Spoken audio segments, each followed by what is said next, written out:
Welcome back to Thoughts Unlocked, quick hits to make you think deeper and lead smarter. So today we're going to talk about a topic that I've actually heard a lot about lately, and that is organizational restructuring. You might hear that and immediately think, layoffs, confusion, rumors, panic? Well, you're not totally wrong. Restructuring is a loaded topic. It's disruptive. It can be emotional. And let's be honest, it's not really handled very well sometimes.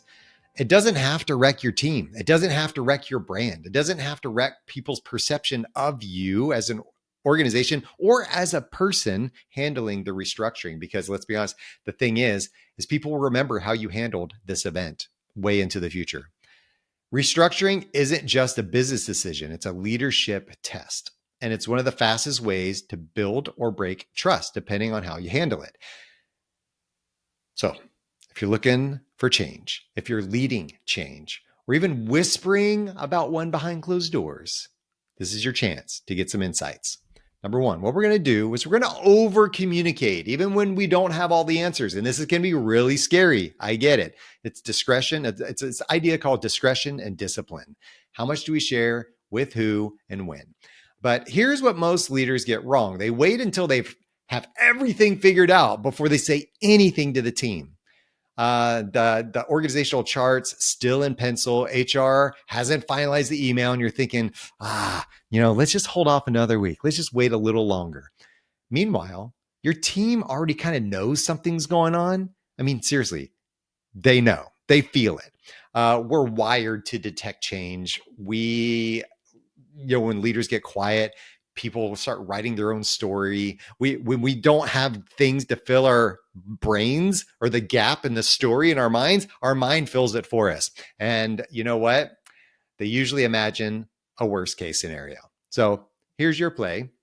I want you to start communicating early, not with empty promises or the corporate jargon, just with honesty. You could say things like this. Hey, we're exploring some changes. Here's what we know right now. Here's what we don't. And here's when you'll hear more. That one sentence does more than trust, build more than trust. It helps, things with this beautifully worded postmortem. Also, you need to repeat yourself. You may be tired of saying it, but that's usually when people are just starting to hear it. Clarity isn't one-time announcement. It's a rhythm. I need you to stay consistent. I need you to bring this thing back up because, let's be honest too, that statement may raise some flags and people start to get a little bit worried. So let's go on to number 2. Don't just restructure roles. We need to rebuild relationships. People don't resist change because they are stubborn. I know. Some of you probably think differently than that, but they resist change because they're human. We all do it. When you change someone's role, reporting, line, title, daily rhythm, it doesn't just hit their calendar, it hits their identity. Even if the change is technically positive, it still feels like a loss. People think about what they're losing. We have a lot of scarcity in our mindset, and that fuels that. Here's what you can't do. You can't skip straight to the, let's embrace this new structure part. You need to make space for people to process, to feel uncertain, to grieve the old before they can embrace the new. It's this change curve thing that I talk about often, that we go through shock, denial, depression, annoyance. Like we go through these stages, anger, like it sounds like stages of grief because honestly, it is. People are grieving. They're mourning. It's okay. Let them get there because you've probably already been there and now you're trying to make sure that you bring them along smoothly. Well, let them do the thing they need to do. One leader I worked with said this beautifully. They said, people need a funeral for the old way before they can have a party for the new way. I love that. You need a funeral for the old way before you can have a party for the new way. So let's acknowledge the disruption. Let's name it. We could say things like this. Hey, I know this is a big shift, y'all. I know you've poured yourself into what we've built. That matters. And while we're stepping into something new, it doesn't erase the good work we've done already. That 15 seconds of acknowledgement, it earns hours of goodwill. Really, it reestablishes that I'm recognizing what we've done, and that's amazing. We're not replacing it. We're taking it and merging it and using the good and just blowing it up. So number 3, let's talk about this. How about know when to step in and when to step back? Here's when restructuring goes sideways. A lot of leaders either go full micromanage mode. They say things like, I need to review every decision right now. Or they vanish altogether thinking, they've got this. I need to be empowering. I need to empower my people. If I step in too much, I'm not empowering them. But both approaches create chaos. You've got to stay visible and accessible without becoming a bottleneck. And this means be present in check-ins, ask good questions, spot where people need clarity or coaching, but also let your leaders lead.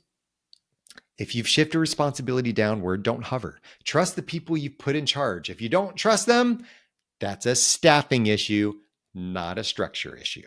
Okay. Number 4, let's support publicly and decide intentionally. When tough decisions are going to be made about roles and cuts and reassignments, let's not spin it. People see through that.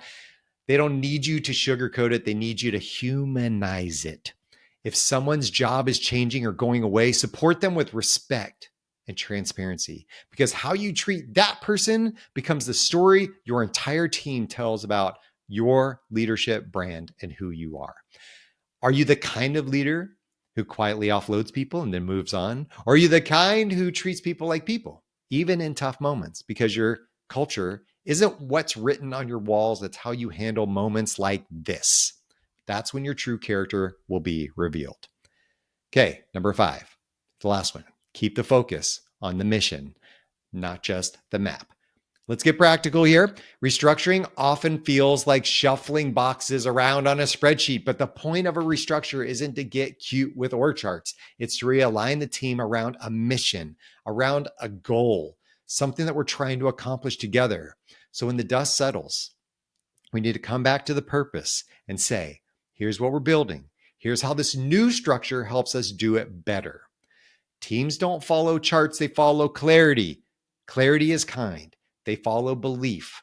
That's your job. Keep pointing to the horizon and reminding people why the work they do matters. They have to believe that in the first place and why it matters. So here's the 5 things I want you to be thinking about. Okay.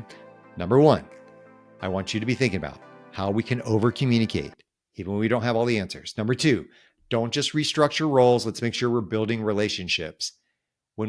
Number 3, know when to step in and when to step back. Number 4, support publicly. Let's decide internally. Number 5, keep the focus on the mission, not just the map. Every team has stories, y'all, about leaders who have led them through change. The good ones, they're calm, they're clear. They don't have all the answers, but they show up anyway. They communicate often, they treat people with respect, and they lead like the transition matters, because here it does. Then you have the other ones that we all remember as well, and we probably don't think very favorably of them. We talk about them behind their backs and as if you don't want to work for that person or go to work for that company or whatever. We don't feel great about that.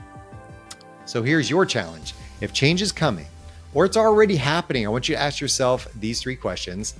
Am I communicating clearly? Am I showing up when it counts? And am I helping my team feel anchored, not just informed? Because your structure might change, but your character shows up every day. Your structure might change, but your character shows up every day. Thanks for tuning in to Thoughts Unlocked. Short, sharp, made to make you better. I'll see you next time. If you want to find out more information about me or check out the show notes where there's going to be more information and links to the things referenced in this episode, visit skotwaldron.com. And lastly, I'm asking for a little bit of love, just a little bit. So please take a moment, follow, rate the show. The algorithms like that. It helps me get the word out. I really appreciate it. Thank you. And until next time, stay unlocked.